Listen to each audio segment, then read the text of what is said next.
Pemirsa, sebelum ke para narasumber di studio, kami ajak Anda untuk ke Medan bertemu dengan Hendra Manalu, salah seorang pendemonstrasi di sana.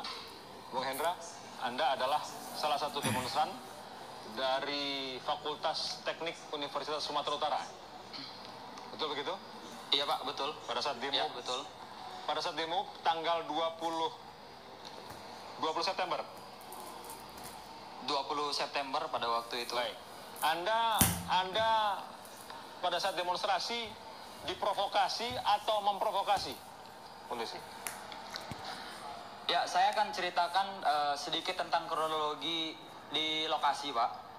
Jadi pada waktu itu di tanggal 20 September kami Aliansi Pergerakan Mahasiswa Sekota Medan melaksanakan aksi untuk menuntut tentang pelemahan perekonomian yang terjadi di Indonesia. Nah, ketika aksi, saya sudah mengatakan kepada media pada waktu itu, karena kebetulan kami ketika sampai ada masa aksi lain yang diduga disiapkan oleh seseorang untuk mengintimidasi kami.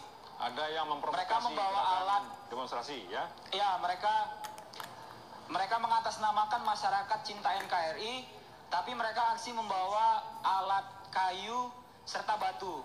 Kami bisa buktikan dengan video segala macam. Ada buktinya. Lalu Anda terprovokasi. Dan saya sampaikan pada waktu itu ke media, tidak.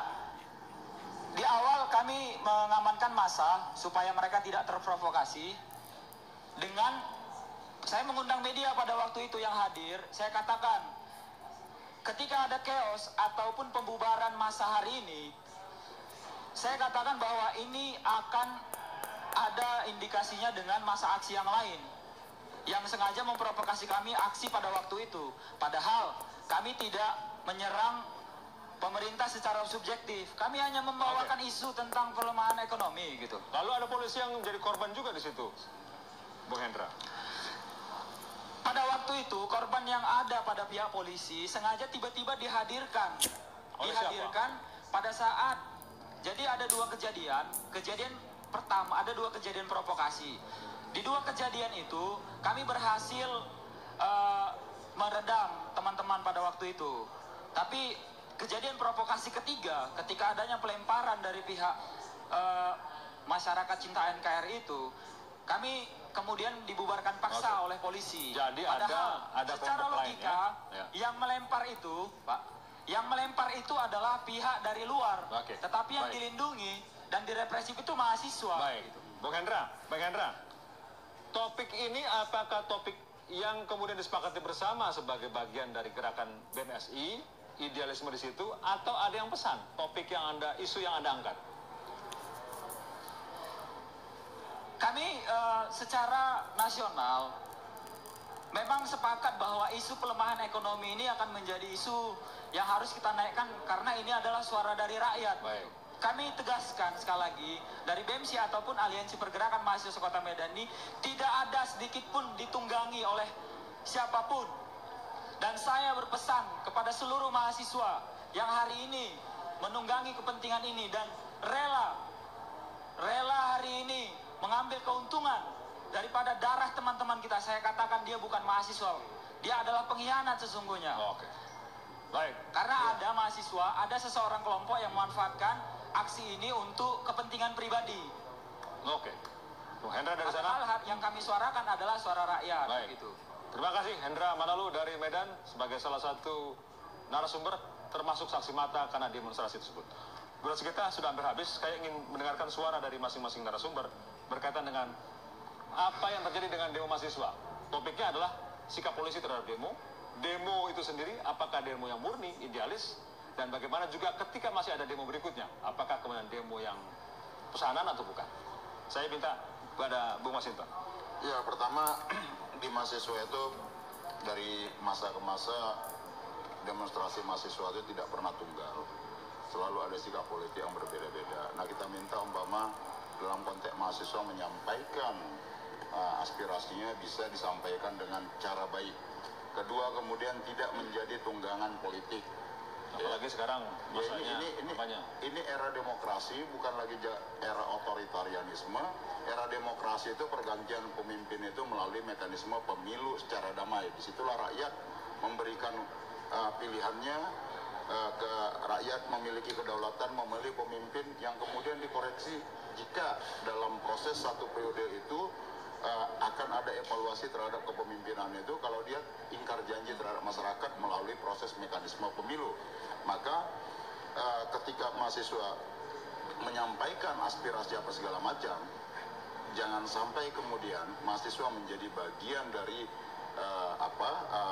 tunggangan kelompok politik yang ikut dalam kontestasi pemilu 2019, karena apapun itu mendegradasi nilai-nilai politik moral kemahasiswaan itu sendiri, ya. Nah, sehingga mahasiswa tetap dalam koridor kritis, ya. Kita minta juga mahasiswa mengawal proses demokrasi ini, jangan menjadi bagian dari pelaku pemain politik dalam kontestasi pilpres ini. Itu namanya berpolitik praktis, bukan lagi untuk kepentingan rakyat. Baik, Bapak Fadlizon.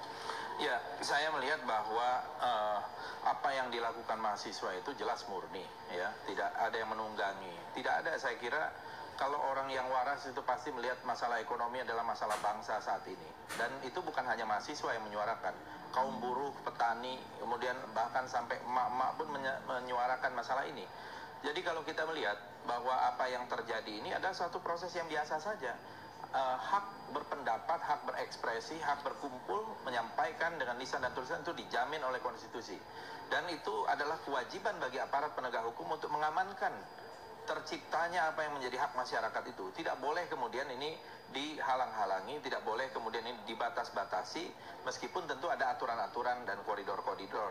Dan ini yang menurut saya sekarang ini terjadi. Kita ingin aparat penegak hukum yang disiplin, yang profesional, kita ingin polisi yang baik, dan saya kira masih banyak polisi yang baik, tetapi kadang-kadang ada oknum-oknum juga di elit gitu ya, elit aparat penegak hukum yang mungkin juga bermain politik untuk kepentingan jabatannya, kan bisa saja. Ini juga perlu ditertibkan gitu loh Pak. Saya yakin masih banyak itu yang baik, dan saya kira itu yang kita harapkan muncul. Dan ini yang ke depan saya kira, apalagi di masa-masa sekarang ini sudah memulai masa kampanye, saya kira ini terpisah. Tidak ada, saya kira, apalagi kami mencampuri urusan gerakan mahasiswa. Gerakan mahasiswa itu punya tugas sejarahnya sendiri gitu. Oke. Pak Slamet, silakan. Iya, saya pikir mahasiswa sebaiknya percayalah pada polisi, bahwa ketika teman-teman adik-adik mahasiswa itu menyampaikan aspirasinya sesuai dengan peraturan Kapolri nomor 7 tahun 2012, kita mempunyai kewajiban untuk melindungi para pendemo itu, untuk melayani, ya, untuk melayani, mengamankan mereka secara profesional. Mungkin cara-cara yang harus lebih soft, supaya apa?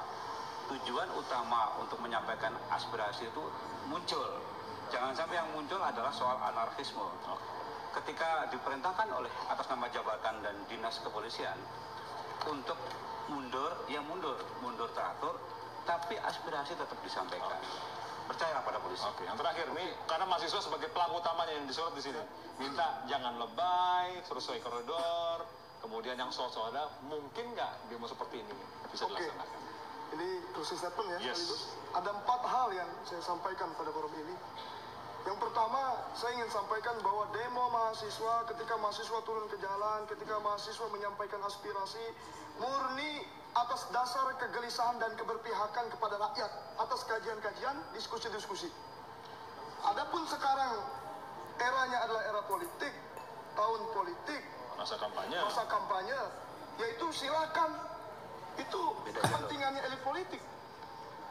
Bang Walaupun ada yang diuntungkan Bang gitu. Masinton, Bang Fadlizon dengan kepentingan politiknya masing-masing, lanjutkan, itu kepentingan bangsa karena akan hadir pemimpin nantinya gitu. Oke, yang kedua. Tapi mahasiswa fokus, ngapain mahasiswa? Mengkritisi sesuai dengan kajian-kajian, karena kritisi adalah tanda cinta. Oke. Yang kedua, demokrasi ini harga mati. Reformasi, perjuangan abang-abang sekalian untuk menghasilkan negara yang demokrasi ini sangat luar biasa. Jangan sampai kita yang mengkhianati demokrasi itu sendiri. Saya sedikit ingin membacakan. Ini kaitannya dengan kejar-kejaran mahasiswa dengan kepolisian.